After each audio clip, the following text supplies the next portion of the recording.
Okay, welcome everyone to my continuation of what is representation theory. I would like to finish the part about representation of monoids with another application of the H reduction, which is really the analog of classifying simple representations of the symmetric group. Just because it's H reduction, it's much simpler. So it's just really, really good. And again, super cool, very similar as for the Brown monoid in the previous video. So we are talking about the transformation monoid. I'm going to recall what that is, but this is the analog of the symmetric group. And then next video, we'll then start with a few applications of representation theory. But for today, just again, some funny H reduction, which we can do live, as in the previous video, on the back of the envelope. And it's really so much simpler. So if you try representations of the symmetric group to classify them yourselves, well, to classify them is just the construction with the conjugate clauses, so it's not so bad. And this one is not much harder, as we will see. So remember, that's what we want to do. The H reduction is again this picture with the little boxes, and they're ordered. They're the APCs. Remember, my picture is a fish, which we will see anyway, and then you just take one of those small boxes, the H cells, and you're basically good. And the point is, as in the previous video, you just need to, always the same, compute the J cells, compute at least a few idempotents, and you need to know what the H groups are, and then you're done. And today's candidate for classifying simple representations is the analog of the symmetric group. It's a transformation monoid. So transformation monoid is just the end of a set instead of like the symmetric group, the automorphisms of the set.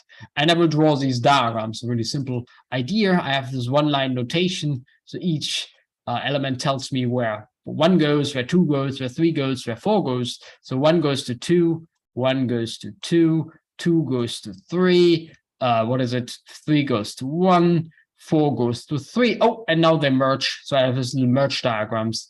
And then here everything goes to 5. Everything here goes to 5. And I just draw those little dots here to remember which elements do not lie in the image. And that's it. I get these nice diagrams which have crossings, those merge type pictures, and a few of those dots to remember which elements are actually not hit in the image. So this is really what it is. We have a few more examples here. So this is the analog of the symmetric group. So the symmetric group is just Sn, automorphisms of 1 to n in this example. The transformation monoid is just all endomorphism. And I use in the diagrammatic presentation, as I already said, I use crossings, merges, and dots. And all pictures having only crossings secretly then live in the symmetric group, which is clearly a subgroup here. As you can see, an automorphism is in particular an endomorphism, so it's certainly a subgroup. And as soon as you have mergers, yeah, you will be in the non-symmetric part of the monoid. So let me do another example here, maybe this one. So 1, 1, 3, 3, 5, 5, 7, 7, 1, 1, 3, 3, 5, 5, 7, 7, and then end dots at 2, 4, 6, and 8, just as a reminder that, well, this is not hit by the endomorphism. So the image contains neither 2, nor 4, nor 6, nor 8. I hope this diagrammatic presentation is reasonably clear. And if you believe me, well, it's not so hard to show that this is exactly the same monoid with the usual diagrammatic presentation, like stacking diagrams. Then you can now again play this game with the top. The top is really boring. It only consists of those types of diagrams. The middle will be symmetric group type diagrams. And the bottom will be the merge type diagrams, whatever, something like this. And you again have this top, middle, bottom decomposition, and really similar, exactly the same as for the Brauer algebra. And you get the similar pictures. So the bottom, the left cells have a fixed bottom, like here. The bottom is the merge that is fixed, if you read like this. And the right cells have a fixed top. So if you look at the top, reading like this, the top is fixed. And the J cells are indexed by the number of through strands, so 3 through strands, 2 through strands, 1 through strand, and so on. And you can easily write down idempotents, just do something like this, just have a lot of through strands and then do some big mergers.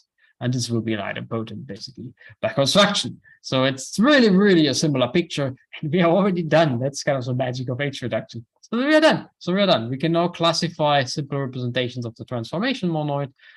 The APCs are given by the number of through strands. You only need to be careful that you end with 1. not with 0, because every map at least hits one element, so you end with 1. But anyway, otherwise it's just the number of through strands. And for each one of them, well, what is the middle? The middle is clearly, again, or not clearly, but it's really not hard to see that if you do merges at the bottom, then it will do crossings in the middle, whatever, kind of crossing diagram. So the middle will be, again, the symmetric group, and we know the classification for the symmetric group, so we are actually done again, and it was again the same picture as before, kind of straightforward and beautiful, and just it's just super simple. It's just so simple. It's just really cool.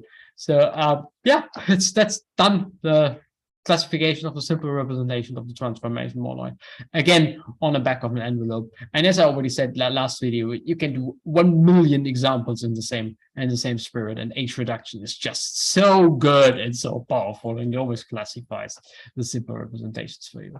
It's really a fun exercise, highly recommended exercise. So here I produced this gap.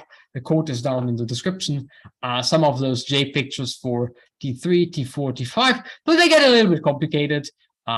But it's not so bad.